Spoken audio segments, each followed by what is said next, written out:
The big disadvantage that we can't see or we don't guess that comes our way when we get over involved with machines, when we overvalue machines and get really excited by them and think they're the answer to everything, which is what we do think in the rational techno world,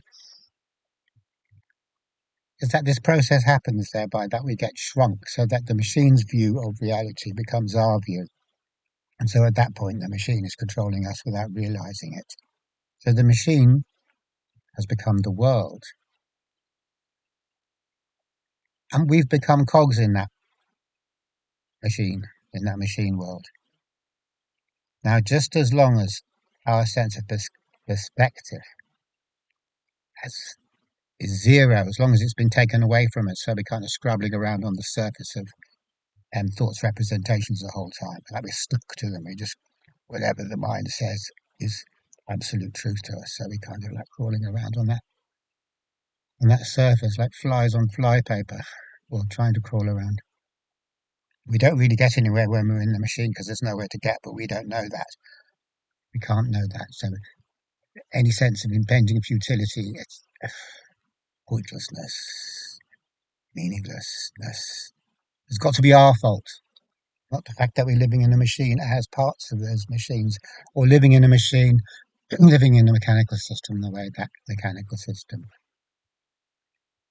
has represented us to ourselves as being. So then the machine life becomes the only life there is. Machine logic becomes the ultimate reality for us. And machine logic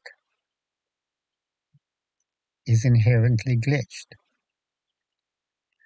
This isn't to say logic is glitched, that we can't perform logical operations and that won't be useful.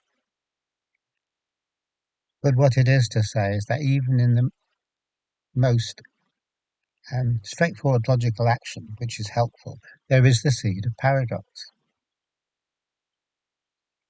Paradox can never be taken out of purposefulness. And that kind of works okay as long as the purposefulness is surrounded by a bigger context of purposelessness, you could call it, which is where we're seeing things in a way that hasn't been provided for us by the machine. So if we say purposelessness because as far as the machine is concerned, there's no purpose in what we're doing, saying, thinking, or anything because we're not in accordance with the machine. Therefore, it's purposelessness. But purpose just means that we're identical to the machine and we can't see that actually the machine has reproduced us in its own image. In the beginning was the machine, and the machine created us in its image. That's kind of situation. Well, we can't see that, so really what the machine is doing is abusing us because it's forever pressurizing us to attain something. And we could say what it pressurizes us to attain is meaningless, but it doesn't let on that it's meaningless. It lets on that this is really, really great. And what I'm saying here is a restatement of what Alan Watts says in a slightly different way. So the machine is always telling us what you're about to achieve is super great, super meaningful, and it is within the terms of the machine, which are unreal terms because they're so vanishingly trivial. We can't see their unreal terms because we have no perspective. But all the same, when we achieve the next goal or elevate ourselves to the next level of the game or whatever the hell it is, it's not going to do for us what we think it is because the implication is this is the solution of life. To succeed within the machine world, the implication is that is to succeed unconditionally, that everything is super brilliant in all possible respects. And that isn't true. That's a lie. It's an unspoken lie, an implicit lie, but very, very powerful lie. It defines our whole existence. This lie that when we do what the mind highlights, the rational mind highlights for us, that is a good thing to do and we achieve that this is fantastically good in reality. It isn't. It's only good in the mechanical system. And the mechanical system is vanishingly trivial kind of a thing. It's a fleck of fly shit that doesn't really exist. Uh, It, it's like Rumi says, it's an autumn leaf blown away by an autumn gale, vanishing into the distance. It's nothing really. When we're caught up in it, it seems like everything. So what we have here is this situation where we're continually being pressurized, driven to achieve these goals, and we get excited about achieving them, but it's a damp squib. We just have to carry on and achieve another goal, and it's like, well, next time it's you're going to hit the jackpot. This goes on and on and on forever. And not only this, but because we can't realistically expect to spend the entire time succeeding at goals, the very idea of a goal would be meaningless then. If I win all the time constantly, that winning means nothing. So half the time I'm going to achieve the goal, half the time I'm not going to achieve it, so I'm going to fail, and then the implicit logic means that I have to blame myself for failing. The logic being that if I really had achieved the goal properly, I would experience this wonderful super fulfillment feeling because I would have succeeded at achieving something that's super real and super important, and that never happens.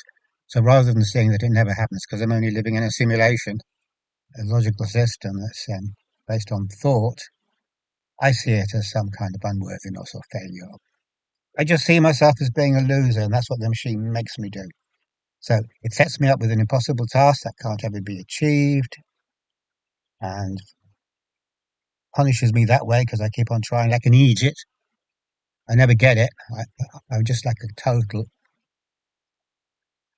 idiot. Keep trying and trying and never get the message. You're not supposed to win in this game. It's not about winning. It's about trying and allowing you the system to control your horizons that way. And then the rest of the time I fail and I'm down on myself so much. I'm walking around the surface of the earth thinking that I'm a complete waste of space, a complete asshole, an unworthy person who can't be what he's supposed to be, who's let himself down and everyone else down, etc. The machine does all that, by which I mean the thinking mind, the game of thought. The machine does all that. It is totally abusive if we understand what abuse is, psychological abuse is. And that's obviously not just abuse in the sense of me calling you a twat or you calling me something in return, but psychological abuse which doesn't let itself be known. Part of the psychological abuse, an important part is that it doesn't show itself as being just pure blatant abuse, and instead it kind of blames the person who's being abused and they take on the blame for themselves as being such a shit person they have to be abused or something like that.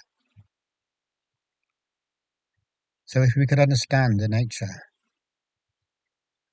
of abuse and the nature of how it is unwittingly slipping into this situation where we allow mechanical logic to define the world for us, the situation where the world gets substituted by the simulation so that everything is the machine, then we will get abused and not understand why. And we'll be continually trying to make things better, maybe, so that we don't get abused or the system isn't so abusive. So we'll try and improve it. That can never be done because all the system can ever do is abuse. And actually, that's only one thing we could do when we start to be aware of in some kind of indirect way, the abusiveness of the world we live in. We could try to make it better, but also we could just go along with it and hope that we come out on top. That's a very popular option as well. Everything's about abuse. There's no objective morality or anything like that. So join in and try and beat them at their own game. What other option do we have? So this is what happens. We have a meaningless drive to self-improvement, improvement of the system we live in, and we have out and out and just going for it. Let's become abusers ourselves. Let's become predators ourselves. What the hell? Because what else is there? And all of that comes from our lack of understanding of what a machine truly is. The fact that mechanical systems are always perfectly null, which we can see very easily if we go digging into it. We can see that nothing real happens in the game, and we know that. Of course, nothing real happens in the game. It's a bloody game, isn't it?